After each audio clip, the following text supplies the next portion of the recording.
I never thought I'd be the guy dumping his marriage problems on the internet, but here I am. I feel like I'm losing my footing and I need some outside perspective before I either explode or make a huge mistake. My wife Sophie and I have been together for 9 years, married for 7. On paper we're the kind of couple people envy: Sunday brunches with friends, photos of mountain hikes framed in our hallway, a kitchen that always smells like cinnamon rolls because she loves baking on weekends. We built a little world together that gleamed from the outside. But over the last few months, something subtle started to shift. At first, I brushed it off as stress. She works in marketing, deadlines come in waves, but the change crept in like a draft you don't notice until you're shivering. She joined what she called a book club. Nothing odd about that, except the way she dressed for it. Tailored coats, heels, lip gloss she never wore for me anymore. I teased her once, said I didn't realize Tolstoy required stilettos, and she shot me a sharp look, muttering that I just don't get girl time. The way she said it was brittle, like a door slamming. Soon her phone became an extra limb. She'd set it face down at dinner, snatch it up the second it buzzed, then leave the room to check something from work. At night I'd wake up to the glow of her screen, her fingers moving fast, and when she caught me stirring she'd flip the phone over and pretend to be asleep. Even her body language changed. She started locking the bathroom door, something she hadn't done once in nearly a decade together. There were new perfumes I didn't recognize, receipts for wine bars tucked into her coat pocket, and once I spotted a lipstick shade in her bag I'd never seen her wear. I told myself it was paranoia, that I'd been working too many hours. But a quiet fracture had appeared behind her smile, and once I noticed it, I couldn't unsee it. It sat between us at breakfast, followed us on hikes, curled up beside us on the couch. Something in our perfect little world was starting to splinter, and I couldn't shake the feeling that Sophie was hiding in the shadows of her own life. Once the doubt sank its claws in, I couldn't stop noticing things. One Thursday, traffic was a mess after work. Sophie texted that she was going straight from the office to book club and wouldn't be home for dinner. Something in the way she wrote, breezy but rushed, made me decide to take the long way home, past the cafe where the club supposedly met. Through rain-streaked windows I saw tables of people reading quietly, except for Sophie. She was tucked in the corner with a man in a charcoal sweater, heads bent together over a slice of tiramisu. Their hands lingered too long, fingers brushing like it was muscle memory. She laughed, not her polite laugh, but that unguarded one she used to save for me. I didn't storm in. Instead, I parked down the street, heart beating so hard I could hear it. I watched them until they left, walking close under her umbrella. He touched her back as they crossed the street, and she didn't flinch. That night I played detective. I found a receipt in her coat for a wine bar she'd never mentioned, time-stamped the same night she claimed she was home answering work emails. A week later, digging for painkillers in a handbag she rarely used, I found a second phone, cheap, slim, and charged. My stomach dropped. When I scrolled through the lock screen, there was a preview of a message: "Can't wait to see you Friday." Same place. No name, just a number. I barely slept. Every time I closed my eyes, I saw her smile at that man, the way she used to smile at me. The world we built together suddenly felt like a set on a stage, and I was the only one who didn't know the script. By the time Saturday rolled around I'd built a whole speech in my head, calm, rational, airtight. Of course, the second Sophie walked through the door, all of that flew out of the window. She came in late from errands, cheeks pink from the cold, shopping bag swinging from her wrist. I tried to keep my voice steady. "Can we talk?" Her eyes narrowed, just slightly, like she'd rehearsed a dozen ways to deflect. "If this is about the laundry, Mark, I'm exhausted." "No." I laid the wine bar receipt on the counter, next to the burner phone I'd fished out of her handbag. "It's about these." The silence that followed was so sharp I could hear the refrigerator humming. Sophie didn't look embarrassed or guilty, she looked annoyed. "Are you seriously going through my stuff now? That's pathetic." I asked who the man was, the one in the cafe. Her mouth twisted into something between a smirk and a snarl. You're paranoid. He's just a guy from book club. We were talking about a story, for God's sake. I mentioned the message on the spare phone. She snatched it from my hand like a magician palming a coin. That? A colleague set it up for client calls. I didn't tell you because you freak out over everything. When I pressed, her voice climbed higher, brittle as glass. You're inventing drama because you're bored with your own life. Maybe work on that before accusing me. The argument spun in circles, every question met with an eye roll or a barb. At one point she laughed, sharp and ugly. Do you honestly think anyone would want to sneak around with me? Look at you, turning into some budget Sherlock. But beneath the mockery I caught flickers, a quick swallow, her gaze darting to the hallway like she wished she were anywhere else. For the first time I saw fear behind the defiance. I didn't get answers that night. Sophie stormed off to the bedroom, slamming the door so hard a picture frame tilted on the wall. I sat alone at the kitchen table, staring at the burner phone, wondering if I'd just detonated the life we'd built, or finally uncovered the truth hiding underneath it. That night I barely slept. I kept staring at the ceiling while Sophie snored lightly beside me, as if nothing had happened. Every creak of the house felt amplified, the clock ticking, the pipes humming, my heart thudding like it wanted out of my chest. I tried to rewind the day in my head, hunting for some alternate explanation. Maybe I'd misread everything. But then I'd picture her hand resting against that guy's back, the burner phone, the text that practically spelled out a rendezvous. There was no version of events where she came out clean. Morning light finally spilled through the curtains, and for a moment I thought maybe she'd say something, an apology, an admission, anything. Instead she yawned, stretched, and asked if I wanted pancakes. Like we hadn't nearly set fire to our marriage 12 hours earlier.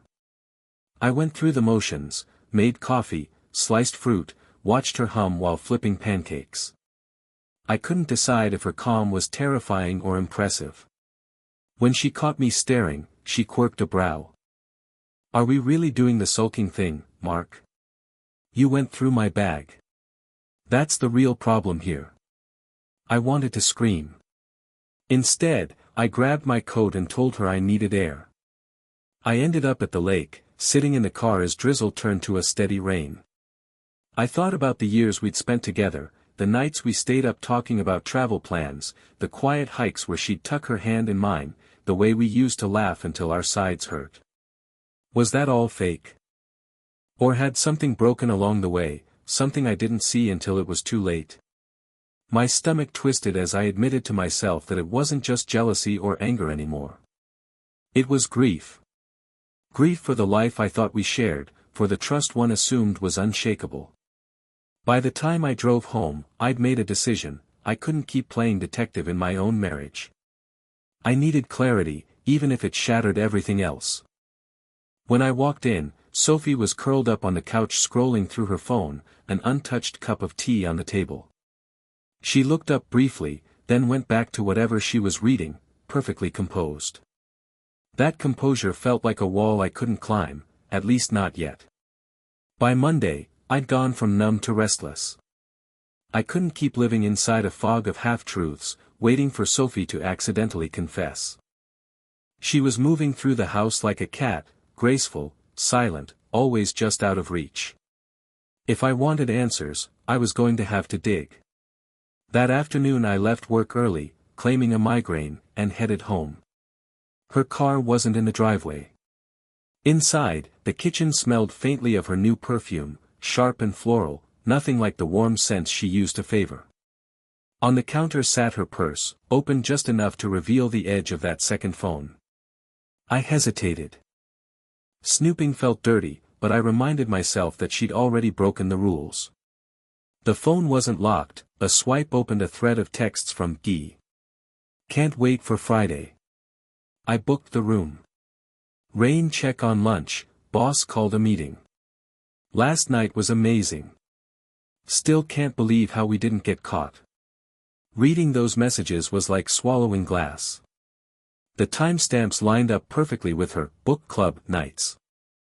I screenshotted everything, emailing the images to myself in case she tried to delete the evidence.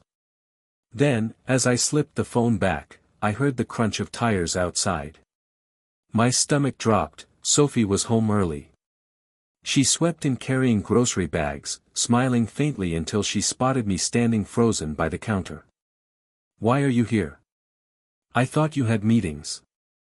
"I came back because I needed to know," I said, voice shaking. I didn't wave the screenshots in her face yet. Part of me wanted to hear what she'd invent on her own. Her smile vanished. "Mark, if this is another interrogation." Before she could finish, her other phone chimed from her coat pocket. She lunged for it, but I was faster. On the screen flashed a new text, "Miss you already. Same spot Thursday." For a moment neither of us moved. Then she snapped, snatching the phone and shoving it deep into her pocket. "This is ridiculous. He's just someone from a client project. You're turning into a stalker." But the tremor in her hands betrayed her. I didn't yell. I just looked at her until she squirmed. The room felt too small, the air heavy with everything unsaid. That was the moment I realized, we weren't circling around suspicions anymore. We were standing in the wreckage, and only one of us still pretended it wasn't real. By Thursday I couldn't hold it in any longer. The screenshots burned in my pocket like live coals. Every smile Sophie threw my way felt rehearsed, every casual brush of her hand against mine a performance. She left that evening dressed for book club again, navy trench coat, hair pinned in that neat twist I used to love. I waited 10 minutes, then followed. My hands gripped the steering wheel so hard they ached. She didn't head toward the cafe. She drove downtown and parked outside a dim little bar I'd never seen before. I stayed across the street, heart hammering as I watched her step inside and scan the room. Seconds later, the man from the cafe, from the messages, slid an arm around her waist. She leaned into him like it was the most natural thing in the world. They laughed, ordered drinks, and settled into a shadowed booth. When she kissed him, slow and sure, something inside me cracked so loud I swore they could hear it through the glass. I didn't storm in. I stayed there in the rain, tears mixing with water on my cheeks, until they disappeared toward the back hallway. That was the moment the illusion died. Driving home felt like moving through fog. I couldn't stop replaying every lie she'd fed me, book clubs, client calls, just friends. Each one landed like a stone in my stomach. By the time she came home, hair a little mussed, smelling of whiskey and a perfume I didn't buy, I was done pretending. I laid the screenshots on the table, along with the receipt from the bar I'd grabbed on my way out. She froze. For a split second, guilt flickered across her face, then she slipped back into that brittle arrogance. "You're unbelievable, Mark. Following me? Collecting receipts? That's not love, that's obsession." But her voice shook, and her fingers clutched the edge of the table hard enough to blanch her knuckles. For the first time, I didn't back down. "Stop lying," I said quietly. "I saw you." Her mouth opened, then closed. She looked at the door like she wanted to bolt. The silence stretched until it became its own confession. The silence after I said, "I saw you," was heavy enough to crush the air out of the room. Sophie finally sank into a chair, rubbing her temples like I was the problem giving her a migraine. "Fine," she muttered. "Yes, I kissed him. Once. It was stupid and meaningless. Are you happy now?" Her tone wasn't apologetic, more like I'd caught her jaywalking. My hands trembled against the edge of the table. "Once?" I asked. "You have a burner phone and reservations for Thursday nights. That's not a mistake, Sophie. That's a whole second life." She scoffed, twisting a strand of hair. "You're exaggerating. You've always been dramatic. And maybe if you paid as much attention to me as you do your spreadsheets, I wouldn't need someone to actually listen. The words landed like blows. I felt myself shrinking, questioning every long evening at the office, every time I'd been too tired to cook dinner. Was this my fault? No, I stopped myself. Choices were still choices, and she'd made hers.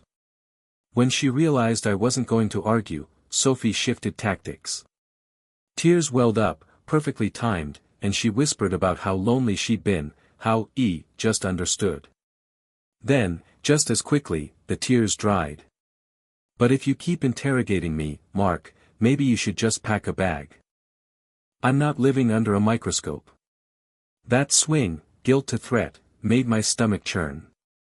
I went for a walk to clear my head, circling the block 3 times in the drizzle. Every step felt like a question I couldn't answer. Did I still love her? Could I forgive this? Did I even want to try? When I came back, she was curled on the sofa scrolling through her phone, looking bored rather than remorseful. I realized then how little I recognized the woman in front of me. That night we barely spoke. I slept on the couch, staring at the ceiling until dawn. The rain outside had stopped, but inside me a storm was still raging. For the first time since this nightmare started, I felt something besides shock or anger. I felt the faint outline of resolve, a sense that I couldn't keep living in a house built on lies. Whatever came next, it had to start with me deciding what I actually wanted, and what I refused to tolerate. Morning light spilled across the living room, catching on the cold coffee I'd left beside the couch. My back ached from a sleepless night, but my head felt clearer than it had in weeks. Sophie was in the kitchen humming softly, making toast like nothing had happened. Watching her butter bread while the wreckage of our marriage hovered between us made something inside me settle.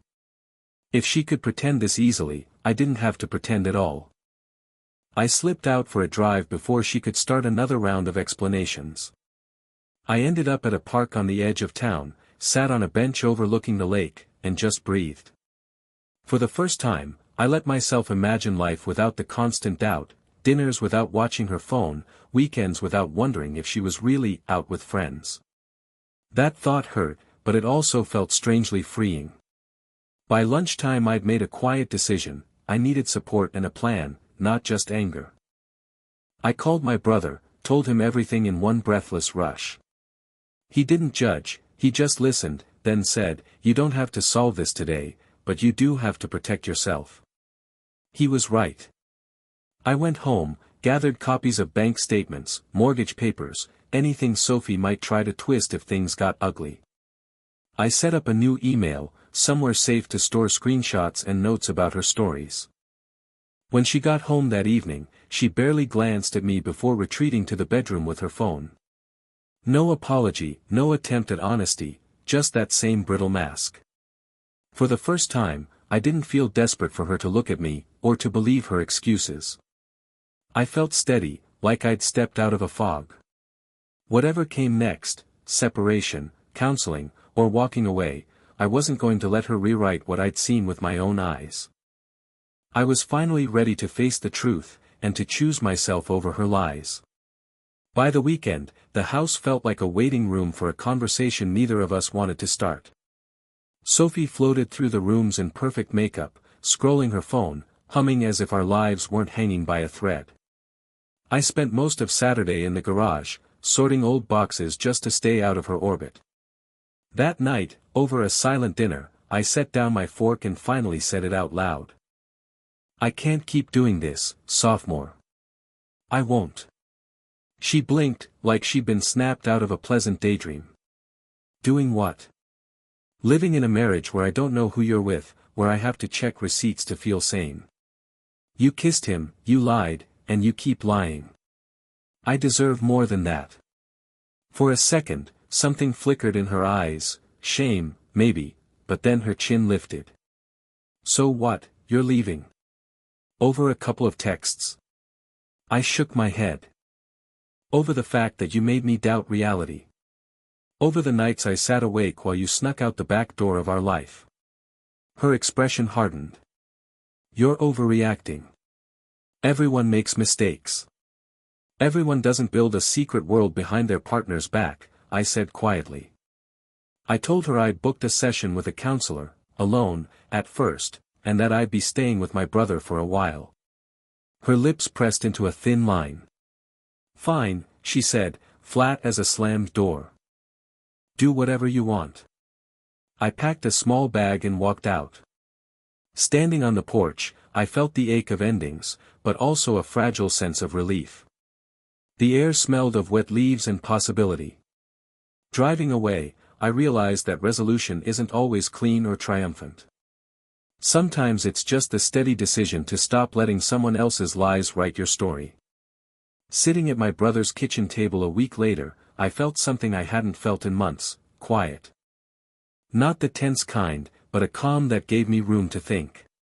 Looking back, the hardest part wasn't catching Sophie in a lie, it was realizing how much of myself I'd lost trying to believe her. I'd ignored instincts, bent logic, all because I wanted the life we'd built to stay real. That need kept me trapped long after the evidence was clear. Now I see that betrayal isn't just about someone else's choices, it's about how long you'll let those choices keep you small. The moment I stopped begging for a version of Sophie that no longer existed, I started getting myself back. I don't know if we'll ever talk seriously again. Maybe she'll spin stories about how I was controlling, or maybe she'll regret what she threw away. Either way, I can't be the caretaker of her lies anymore. My focus is rebuilding, therapy, long walks, dinners with friends who remind me who I am when I'm not bracing for the next excuse. To anyone scrolling through this and seeing their own story in mine, don't let someone convince you that your gut is paranoia. Respect yourself enough to face the truth, even if it breaks your heart. And remember, a life built on honesty, even if it's just you standing in it, is better than living inside somebody else's fiction. Thanks for reading, and for giving me a space to lay this out. If you've been through something similar, I'd appreciate your advice in the comments. Take care of yourselves, and trust what you see.